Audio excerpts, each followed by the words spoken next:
Hello दोस्तों, नमस्कार। Learning with each other YouTube channel में एक बार फिर आप सबका हार्दिक स्वागत और अभिनंदन है। दोस्तों, पिछली 5 वीडियोज़ में हम लोगों ने लगातार यूपी SSSC पीटी की परीक्षा को ध्यान में रखते हुए जीके और जीएस के महत्वपूर्ण प्रश्नों की प्रैक्टिस की है। उसी क्रम में आज यह छठा भाग हम आप सबके सामने लेकर के उपस्थित हुए हैं और इस प्रैक्टिस सेट में जीके और जीएस के 20 महत्वपूर्ण प्रश्न सम्मिलित किए गए हैं। तो दोस्तों, चलिए चलते हैं अपने प्रैक्टिस सेट संख्या 6 के पहले प्रश्न की तरफ।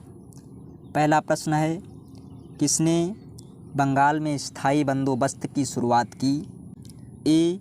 लॉर्ड कर्जन ने की, बी. लॉर्ड डलहौजी ने की थी, सी. लॉर्ड विलियम बेंटिक ने की थी, डी. लॉर्ड कॉर्नवालिस ने की थी।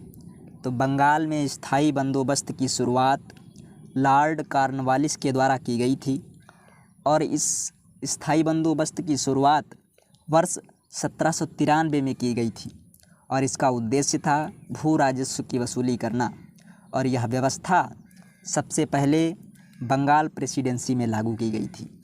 तो पहले प्रश्न का विकल्प संख्या डी सही हो जाएगा। चलते हैं अगले प्रश्न की तरफ। अगला प्रश्न है, आगरा किसने स्थापित किया था? पहला विकल्प है अकबर ने, बी. अलाउद्दीन खिलजी ने, सी. सिकंदर लोदी ने, डी. शाहजहां ने। तो यदि आगरा की बात की जाए, आगरा शहर को वर्ष 1504 ईस्वी में सिकंदर लोदी ने बसाया था। प्रश्न संख्या 3 की तरफ चलते हैं। प्रश्न संख्या 3 है, पानीपत का तीसरा युद्ध के दौरान लड़ा गया था। यहाँ पर खाली स्थान भरना है और पूछा गया है कि किस वर्ष पानीपत का तीसरा युद्ध लड़ा गया था। ए. 1761 ईस्वी में, बी. 1526 ईस्वी में, सी. 1556 ईस्वी में, डी. 1739 ईस्वी में। तो पानीपत का तीसरा युद्ध 14 जनवरी 1761 ईस्वी में लड़ा गया था और यह युद्ध अहमद शाह अब्दाली और मराठों के बीच हुआ था। चलते हैं अगले प्रश्न की तरफ। वायुमंडल की परत जहां विद्युत चालकता होती है। पहला विकल्प है समताप मंडल में, बी. क्षोभ मंडल में, सी. आयन मंडल में, डी. मध्य मंडल में। तो वायुमंडल की परत जहाँ पर विद्युत चालकता पाई जाती है आयन मंडल होती है और वायुमंडल में कुल 5 परतें होती हैं। पहली क्षोभ मंडल, दूसरी समताप मंडल, तीसरी मध्य मंडल, चौथी आयन मंडल और 5वीं बहिर्मंडल। चलते हैं अगले प्रश्न की तरफ। अगला प्रश्न है, भारत छोड़ो आंदोलन के दौरान किसे हीरोइन ऑफ 1942 की उपाधि प्राप्त हुई? पहला विकल्प है Sarojini Naidu, B. Annie Besant, C. Aruna Asaf Ali, D.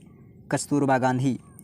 Bharat छोड़ो आंदोलन के दौरान अरुणा आसफ अली को हीरोइन ऑफ 1942 की उपाधि प्राप्त हुई थी। अरुणा आसफ अली को 8 अगस्त 1942 को मुंबई के ग्वालियर टैंक मैदान में राष्ट्रीय ध्वज फहराने के लिए जाना जाता है। चलते हैं अगले प्रश्न की तरफ। भारत और श्रीलंका किसके द्वारा अलग होते हैं? पहला विकल्प है मन्नार की खाड़ी, बी. पाक स्ट्रेट, सी. उपरोक्त दोनों, डी. उपरोक्त में से कोई नहीं। तो भारत और श्रीलंका उपरोक्त दोनों के द्वारा अलग होते हैं। अगला प्रश्न, नागार्जुन सागर बांध किस नदी पर बना हुआ है? ए. गोदावरी नदी, बी. कावेरी नदी, सी. कृष्णा नदी, डी. नर्मदा नदी। तो नागार्जुन सागर बांध कृष्णा नदी पर बना हुआ है। अगला प्रश्न, भारतीय राज्य सीमा में हिमालय का सर्वोच्च शिखर कौन सा है? पहला विकल्प है माउंट एवरेस्ट, बी. कंचनजंगा, सी. नंगा पर्वत, डी. नंदा देवी। तो भारतीय राज्य सीमा में कंचनजंगा हिमालय का सर्वोच्च शिखर है और कंचनजंगा विश्व की तीसरी सबसे ऊंची चोटी है। सिक्किम के उत्तर पश्चिम भाग में यह नेपाल की सीमा पर स्थित है और इसकी ऊंचाई 8,597 मीटर है। प्रश्न संख्या 9, भारत में खाद्य सुरक्षा अधिनियम किस वर्ष लागू हुआ? पहला विकल्प 2011 में, बी 2012 में, सी 2013 में और डी 2010 में। भारत में खाद्य सुरक्षा अधिनियम वर्ष 2013 में लागू हुआ था। प्रश्न संख्या 10, जनसंख्या का सिद्धांत निम्न में से किस अर्थशास्त्री ने दिया? पहला विकल्प है Adam Smith, B Robert Malthus, C David Ricardo, D Alfred Marshall. जनसंख्या का सिद्धांत रॉबर्ट माल्थस के द्वारा दिया गया था। इन्होंने वर्ष 1798 में an essay on the principle of population में जनसंख्या के सिद्धांत को प्रतिपादित किया था। अगला प्रश्न, राज्यों के पुनर्गठन के लिए बने आयोग के अध्यक्ष कौन थे? ए भीमसेन सक्चर, बी फजल अली, सी रमेश चंद्र, डी इनमें से कोई नहीं। तो राज्यों के पुनर्गठन के लिए बने पुनर्गठन आयोग के अध्यक्ष फजल अली थे और फजल अली आयोग की स्थापना वर्ष 1953 में की गई थी और इस आयोग ने भाषा व संस्कृति के आधार पर 14 राज्य व 6 केंद्र शासित प्रदेश का प्रावधान किया था। प्रश्न संख्या 12, राज्यसभा के सदस्य चुने जाते हैं? ए विधान परिषद के चयनित सदस्यों द्वारा, बी भारत के लोगों द्वारा, सी लोकसभा के सदस्यों द्वारा, डी एकल हस्तांतरणीय वोटों का प्रयोग कर राज्य और क्षेत्रीय विधायिका द्वारा अप्रत्यक्ष रूप से चयनित किए जाते हैं। तो राज्यसभा के सदस्य एकल हस्तांतरणीय वोटों का प्रयोग कर राज्य और क्षेत्रीय विधायिका द्वारा अप्रत्यक्ष रूप से चयनित किए जाते हैं और वर्तमान में राज्यसभा के सदस्यों की अधिकतम संख्या 250 हो सकती है, परंतु वर्तमान में 245 सदस्य मौजूद हैं, जिनमें से 233 एकल हस्तांतरणीय वोटों का प्रयोग कर चयनित किए गए हैं और 12 सदस्य सीधे राष्ट्रपति के द्वारा मनोनीत किए जाते हैं। अगला प्रश्न, बारिश की बूंदें किसके कारण गोल होती हैं? ए लगातार वाष्पीकरण, बी वायु घर्षण, सी जल की श्यानता, डी जल के पृष्ठ तनाव। तो बारिश की बूंदें जल के पृष्ठ तनाव के कारण गोल होती हैं। अगला प्रश्न, गुप्त ऊष्मा को मापा जाता है? ए जूल प्रति किग्रा, बी जूल प्रति ग्राम, सी डिग्री सेल्सियस, डी किग्रा प्रति सेंटीमीटर क्यूब। गुप्त ऊष्मा को जूल प्रति किग्रा में मापा जाता है।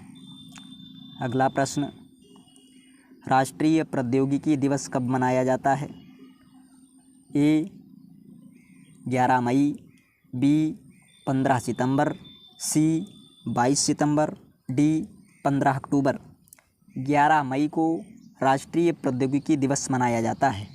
1998 को पोखरण में सफलतापूर्वक परमाणु परीक्षण किए जाने के उपलक्ष्य में 11 मई को राष्ट्रीय प्रौद्योगिकी दिवस मनाया जाता है। अगला प्रश्न, विश्व उपभोक्ता अधिकार दिवस कब मनाया जाता है?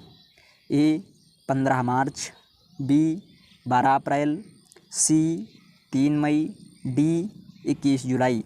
15 मार्च को विश्व उपभोक्ता अधिकार दिवस मनाया जाता है। अगला प्रश्न, ए नेशन इज मेकिंग के लेखक कौन हैं? ए सुरेंद्र नाथ बनर्जी, बी बाल गंगाधर तिलक, सी दादा भाई नौरोजी, डी फिरोज शाह मेहता। तो अ नेशन इज मेकिंग के लेखक सुरेंद्र नाथ बनर्जी हैं। अगला प्रश्न है, ऑनलाइन लेन देन में BHIM भीम का अर्थ है? A Bharat interface for money, B Bharat intermediate money transfer, C Bharat interface for mobile money, D भीम इंटरनेट फॉर मनी। तो ऑनलाइन लेन देन में भीम का अर्थ है भारत इंटरफेस फॉर मनी। अगला प्रश्न, प्रथम बौद्ध संगति कहाँ हुई थी? पहला विकल्प है राजगृह, बी कश्मीर, सी कौशाम्बी, डी इनमें से कोई नहीं। तो प्रथम बौद्ध संगति राजगृह में हुई थी और शासक थे अजातशत्रु, और राजगृह में हुई प्रथम बौद्ध संगति की अध्यक्षता महाकश्यप ने की थी। अगला प्रश्न और आज के इस प्रैक्टिस सेट संख्या 6 का अंतिम प्रश्न, वर्तमान में लोकसभा के स्पीकर कौन हैं? ए ओम बिरला, बी मीरा कुमार, सी जीवी मावलंकर, डी इनमें से कोई नहीं। तो वर्तमान में लोकसभा के स्पीकर ओम बिरला हैं। यदि मीरा कुमार की बात की जाए, option number B, Meera Kumar Lok Sabha की प्रथम महिला अध्यक्ष थीं और जीवी मावलंकर लोकसभा के प्रथम अध्यक्ष जीवी मावलंकर थे। दोस्तों, आज इस प्रैक्टिस सेट संख्या 6 में हम लोगों ने 20 महत्वपूर्ण प्रश्नों को देखा और उनका अभ्यास किया।